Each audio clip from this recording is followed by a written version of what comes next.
pemirsa, fakta unik on the spot kali ini akan mengajak Anda ke sebuah daerah di Turan Malang untuk menelusuri sebuah bangunan yang unik dan megah.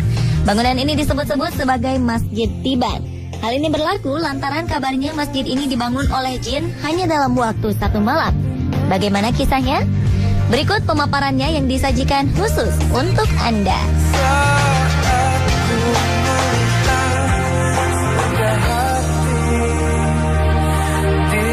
Menurut mitos, bangunan unik dan megah ini merupakan Masjid Tiban yang konon pembangunannya dilakukan oleh bangsa jin dalam 1 malam.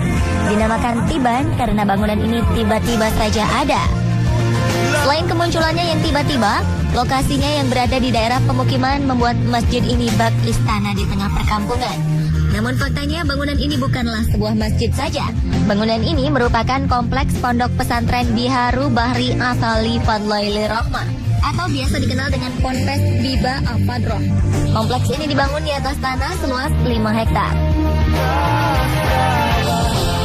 Jadi kalau ada orang yang mengatakan ini masjid jin, terus masjid Tiban, pondok jin, pondok Tiban, itu sudah tidak benar.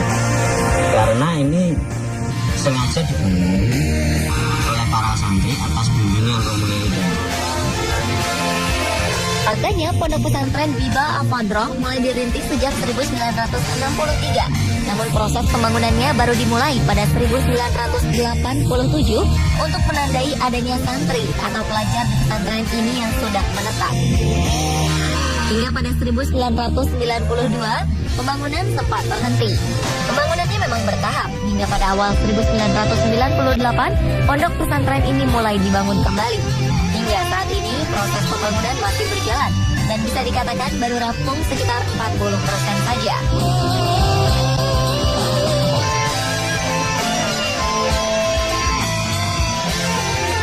Bangunan di sini ini kan sebenarnya adalah jawaban. Jadi media sebagai media jawaban dari persoalan yang ada. Jadi awal mulanya sebagai berfungsi secara rohani. Jadi Romo Yai sebagai arsiteknya. Jadi karena yang menentukan tata letak, tata bentuk, tata warna, ini beliau. Kalau sekarang punya ini berdasar istikharah beliau.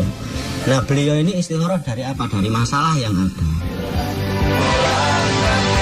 Pondok pesantren ini merupakan bangunan tanpa perencanaan, rancangan, gambar, dan desain seperti halnya bangunan pada umumnya. Oleh karena itu, wujud bangunan ini tidak memiliki blueprint. Untuk pembangunannya pun tidak menggunakan alat-alat berat dan modern pada umumnya. Para pekerja bangunan ini adalah santri-santri dari Pondok Pesantren Biba Al-Fadroh.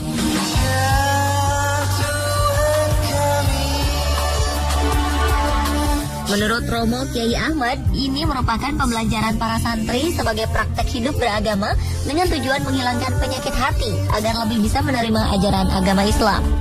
Santri yang datang ke pondok pesantren ini berasal dari berbagai daerah di Indonesia, seperti dari Pulau Sumatera, Banyuwangi, Trenggalek, dan Ponorogo.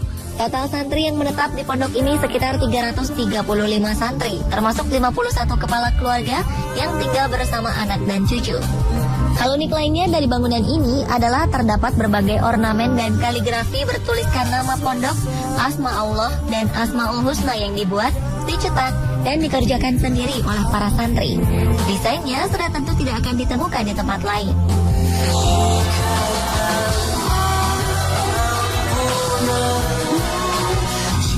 Keunikan lain dari bangunan ini adalah letak lantai ruangan yang tidak beraturan. Hal ini membuat para pengunjung akan tersesat dalam mencari jalan. Namun jangan khawatir, karena beberapa papan penunjuk jalan tersedia di sepanjang jalan, baik di dalam maupun di luar bangunan. Pembangunan pondok pesantren ini mengikuti kontur tanah yang berbentuk palung. Dan menurut penuturan Pak Ipong dalam pembangunannya, tidak merubah tekstur tanah dan tekstur air. Bahkan pohon-pohon yang ada tidak ditebang. Bangunan utama di pondok pesantren ini memiliki 10 lantai dan lift. Arsitektur bangunan yang mengagumkan dapat dilihat mulai dari gapura dan pos depan masjid yang bergaya seperti candi hingga kompleks bangunan utama. Dari pintu masuk kita akan langsung menemukan tempat istirahat pria. Ada hal unik di tempat ini. Di dalamnya terdapat air yang dapat keluar dengan menggunakan alat sensor. Air ini alami, langsung dari sumbernya, tidak dimasak dan merupakan hasil penyulingan. Air ini digunakan untuk membasuh wajah dan dapat diminum. Terdapat beberapa khasiat bagi mereka yang percaya, terutama sebagai pembawa berkah dan baik untuk kesehatan. Di sebelahnya terdapat tempat peristirahatan perempuan. Ruangan ini dihiasi kaligrafi dan ornamen unik. Kedua ruangan ini juga biasanya digunakan santri pasangan suami istri yang tengah bertengkar dan ingin menenangkan hati serta mengintrospeksikan diri. Mereka biasanya datang untuk riyadah, menetap lebih dari 3 hari dan mengikuti aturan dan tata tertib pondok pesantren. Dari sana kita dapat memasuki ruangan akuarium dengan berbagai koleksi ikan. Tempat ini juga bisa digunakan sebagai tempat riyadah untuk berdiam diri, menenangkan hati, dan mengintrospeksikan diri agar tercipta harmonisasi keluarga. Jika sesuai kontur tanahnya, ketiga ruangan ini berada di lantai 3. Naik ke lantai 4 adalah tempat khusus bagi keluarga Romo Kiai Ahmad untuk menerima tamu. Lantai selanjutnya biasa digunakan untuk ijab kabul dan resepsi pernikahan. Selain itu ada juga mimbar untuk sholat Idul Fitri dan Idul Adha, serta hari-hari besar Islam lainnya. Setiap harinya ruangan ini juga digunakan untuk sholat asar, maghrib, dan isya. Untuk sholat subuh, musola yang digunakan ada di lantai 3. Sedangkan untuk sholat zuhur dan sholat Jumat menggunakan masjid yang berada di luar bangunan. Pembagian tempat ini agar semua musola yang ada di pondok pesantren selalu digunakan. Naik ke lantai 6, di sini terdapat ruangan untuk tempat beristirahat santri yang sudah berkeluarga.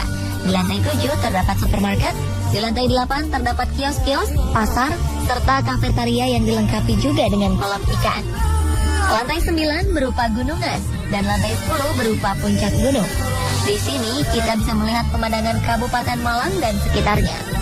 Di lantai ini juga terdapat stalaktit-stalaktit indah menggantung.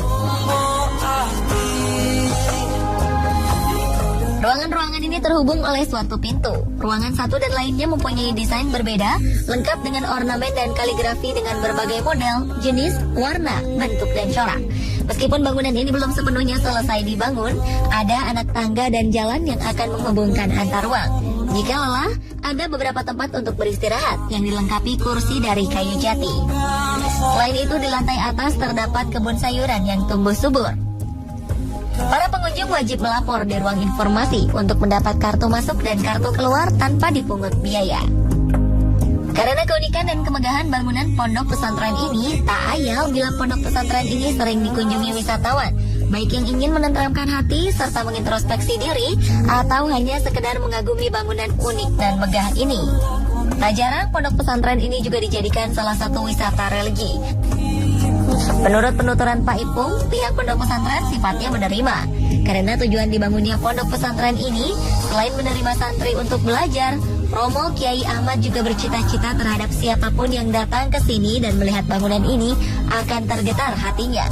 Dan akhirnya hatinya terbuka sehingga mendapat hidayah dan petunjuk dari Allah Subhanahu wa Ta'ala. Serta penyakit-penyakit hati yang ada di dalam diri hilang.